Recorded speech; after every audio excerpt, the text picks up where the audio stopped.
Okay, breathtaking. We'll get that into the forecast for sure. Okay. Some of these snowfall totals are not breathtaking out of this system. Not yet. Not yet. Still snowing, right? Right. That's why we give a range. Some of the lowest numbers were 1, 2, 3 inches, and that seems to be where we are for a lot of us. Some of you have impressive snow, upwards of 5 inches, but few and far between.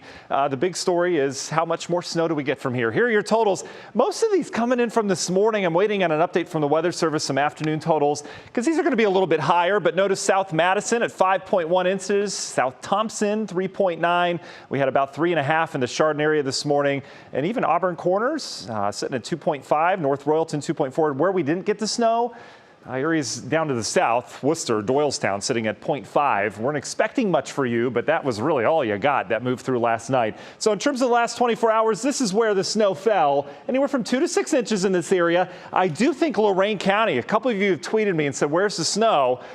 I think a lot of this is kind of contaminated information because the rain came in last night, and remember the radar was saying it was snow and it wasn't yet. And so because of that, I think a lot of these numbers are a lot higher. We don't have much snow at all out in Lorain County, albeit it is snowing right now. Even down towards the Akron area, we're talking about 1 inch, and then out towards Ashtabula County coming in anywhere from 2 to 3 inches out in that neck of the woods. So where's the snow right now, and what about your Friday evening plans? Let's talk about that. This is a little different setup, right? We don't have the typical northwest wind bringing the snow into Lake Geauga, Ashtabula County, although it is snowing lightly out here, but it's really in Cuyahoga, Lorain, and northern Medina County that we're getting the snow. That is your secondary snow belt, my friends. Coming down pretty good in Oberlin right now. The one thing about this snow, it's not the big, fat, fluffy flakes. It's called the dendritic growth zone up in the clouds. That's where the snowflakes form. There's not much moisture in that little zone right now. So the ability of the atmosphere to create moisture right now is actually very low. So the snow, there's little tiny crystals. It looks kind of foggy outside. You can get some reduced visibilities. These do accumulate on roads quickly. Notice Cuyahoga County pretty socked in with that snow. 480 was a mess coming in. It's a little bit better now. But overall, we're dealing with not a lot of accumulation out of this. These aren't those big, fat, fluffy flakes that are going to add up. So those accumulations aren't going to be impressive from here on out either. 488 Northfield Road, yeah, we've got some snowy travel out there. Just take it slower. Out towards the east, we're dealing with snow. Not quite as heavy in Southern Lake and northern Geauga County. This is a live look at the 422 split. And yeah, you've got the snowy ramps. Looks like January out there. The wind is out of the north. That's why we've got a different fetch in a different area that's seeing the lake effect snow. It's producing wind chills in the teens here this evening, so keep that in mind as you're heading on out. And the bigger picture across the country, this cold air goes all the way down, and eventually it's going to make it down to Miami. Orlando tomorrow in the 50s. They'll have lows in the 30s. Those iguanas are going to be dropping from the trees as they usually do this time of year. Quite a breathtaking experience down there.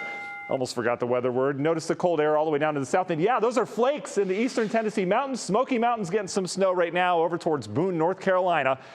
It might get even more snow than some of us do here in Northeast Ohio. National Design hour-by-hour forecast. I think the lake effect keeps going tonight. Our model kind of dwindles it a little too soon. The other thing our model does is clears us up tomorrow. I think the clouds are going to hang on a little bit longer than expected.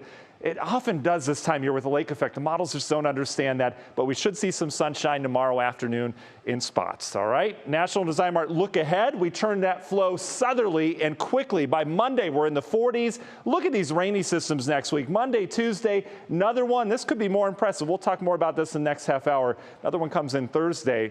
Could we have some thunder with that? Could we get some snow out of that? We'll talk the details coming up. Union Home Mortgage 7-day forecast. The climb begins. We're up into the 40s for your Monday, and then there's the rain chances starting up near 50 degrees, though. We're back to that spring-like atmosphere. So good news about the snow. If you did get some good snow out of this, the kids will have some time to play in it tomorrow before it all melts away. So build that Frosty and then collect the carrot on Sunday. Matt, I had what I thought was a pretty good public school education from Perkins High School, but I never learned about the dendritic growth zone. Wow. Yeah. He's going, I don't have time to talk to you about that, Jay. Yeah, we can cover that in maybe 2 or 3 days. We'll be good. All right, Matt, thank you. Thank you, Matt.